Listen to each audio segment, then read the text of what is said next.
Coming up tonight on YCN News, Governor Peter Shumlin and leaders behind the Vermont Healthcare Innovation Project announce grants to improve residents' health. U.S. Senator for New Hampshire Jeanne Shaheen promotes the ongoing importance of the STEM program in local schools.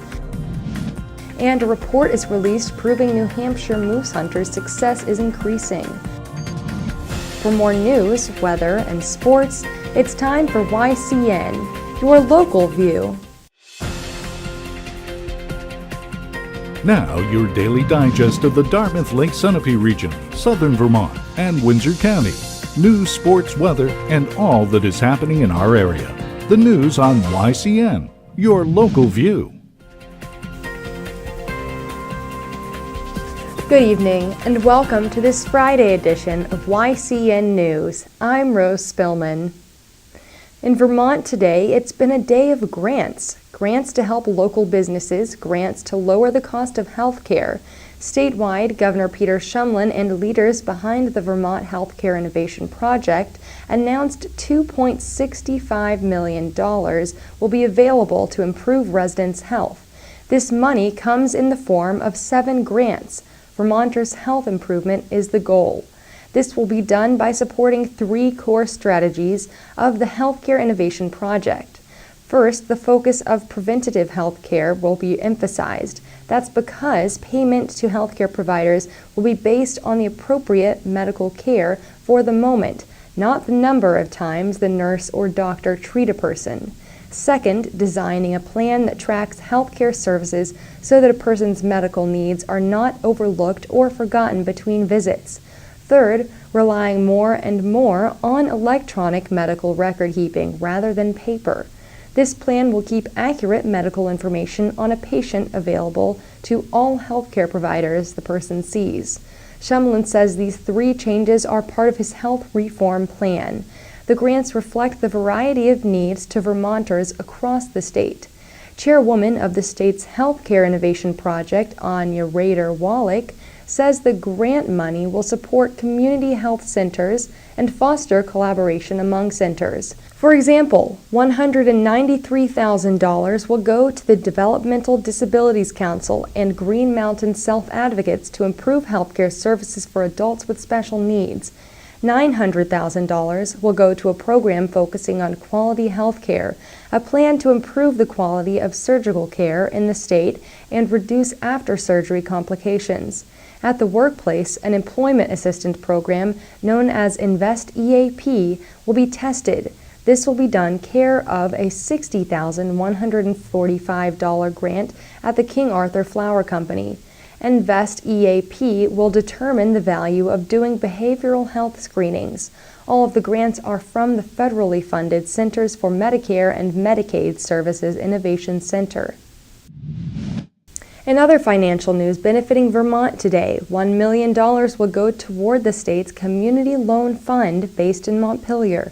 This money will be part of a revolving fund originating from the U.S. Department of Agriculture Secretary Tom Vilsack announced. The loan program will reloan the money to 90 groups and businesses to create about 900 jobs. As important, the money loaned will be used toward retaining those 900 jobs for the long term. As part of its commitment to supporting rural towns and cities across America, Vilsack also announced a New England-based award of $200,000. Under the Rural Cooperative Development Grant Program, the Massachusetts Cooperative Development Institute will receive the award on behalf of the 6 New England states and New York State. Again, the grant money will be used to create jobs and boost economic development in these states' rural cities and towns. The New England focus will be on agriculture, housing, and energy. Vilsack's award announcements are part of a week-long program highlighting products made in rural America. In all, 43 organizations in 27 states received grants and loans. Turning to local Vermont news, voters in Windsor will be asked to support a dam repair project on November 4th. Windsor Town Manager Tom Marsh says the state has awarded the town $1 million for the project. Now it's up to town residents to agree to fund a $1.5 million bond to complete the project. Repairing the Mill Pond Dam will cost about $2 to $2.5 million. The town needs to pay its share or the state aid will be withdrawn, explains Marsh. In a related story, Windsor on Monday afternoon will welcome Governor Shumlin and U.S. Representative Peter Welch. Both men will meet with residents and town officials. The topic of discussion is expected to be the importance to Windsor of a grant application for $995,000. The grant is part of the Community Development Block Disaster Recovery Program. Welch and Shumlin will be at the site of the dam around 4:15 p.m. The location is 65 Ascutney Street behind Knight's Funeral Home.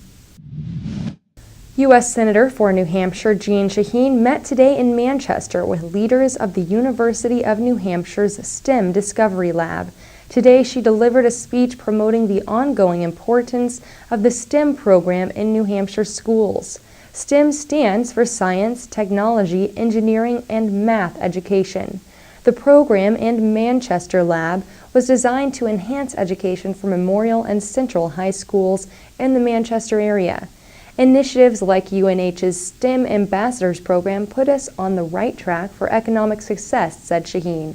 Shaheen also stated that further investments into the STEM program will make sure young adults will have the talent to drive the economy's future. Shaheen has been a strong supporter of education enhancement since the time she was governor of New Hampshire. Shaheen has met with students to promote programs like STEM and also introduced the Supporting After-School STEM Act in June. When YCN News returns, Claremont's Arrowhead Recreation Area holds a benefit concert to support their new groomer purchase, and a report is released proving New Hampshire moose hunters' success is increasing. The YCN News continues in a moment. Welcome back to YCN News. I'm Rose Spillman.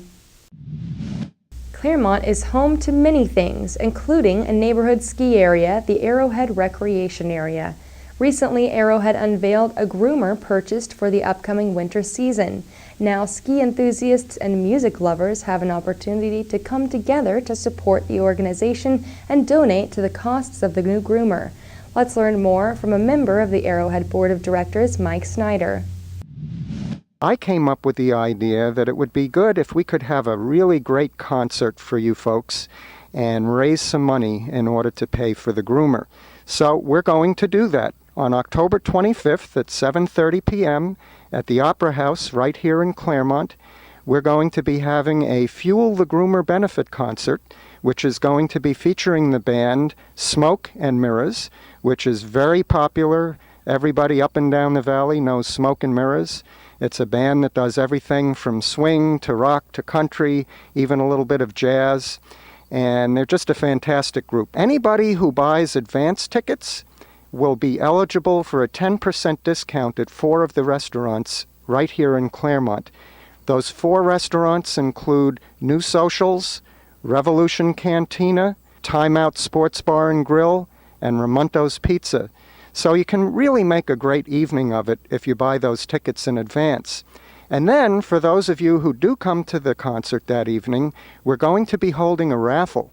And that raffle is going to include many items that are absolutely great, including gift certificates from Twisted Fitness right here in Claremont, to a gift certificate for Skinner's Ski Shop over in Newbury right near Sunapee. And we're also going to be having 10 free groomer rides given away by Arrowhead that night. So you'll want to get there, you'll want to buy some raffle tickets. So don't forget, Fuel the Groomer, October 25th, 7:30 p.m. Saturday, and I want to see you there. If you're interested in purchasing tickets, you can go online to ClaremontOperaHouse.org or call the box office at 603-542-4433. Moose hunting season is in full swing, and according to a report released today, 59% of New Hampshire moose hunters have been successful so far. The reported number of 75 moose have been hunted by 127 registered moose hunters. At this same point in the season last year, only 43% of hunters were successful. Young bulls have responded particularly well to calls by hunters, luring them. New Hampshire Fish and Game Moose Project leader Christine Rennis said that the hunt is proceeding at a steady pace. The moose hunt will continue up until this Sunday. Permits are difficult to obtain as nearly 10,000 people attempted to sign up. For more information on moose hunting in New Hampshire, visit huntnh.com. When YCN News returns, we'll join Kearsarge Chronicles' Lynn Solomon, who met with Dave Marshall from Marshall's Garage.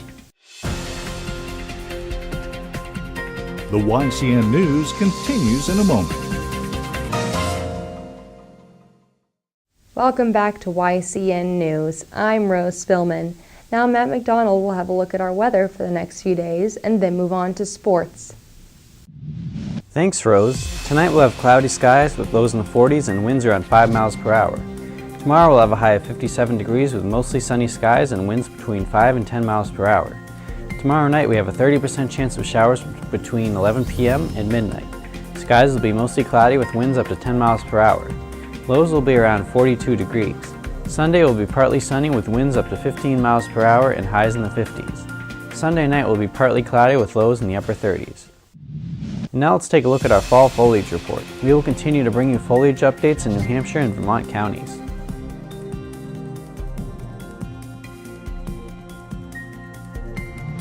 Now let's see what's coming up on our community calendar. Tomorrow in Vermont, the Windsor Recreation Center will hold a model engineering show from 9 a.m. to 4 p.m. In Hanover, New Hampshire, the R.W. Black Center will host a family Halloween celebration from 10 a.m. to noon. On Sunday, the Town Hall Theater in Woodstock, Vermont will hold a performance of Joseph and the Amazing Technicolor Dreamcoat at 3 p.m. Remember, you can submit local events from your community by sending them to news@ycnnow.com. It's time for a look at our local high school sports. Many games were canceled yesterday due to rain. However, there was one boys soccer game involving a local team. Kearsarge High School took on Conant High School. Kearsarge managed a victory with a 1-0 final score.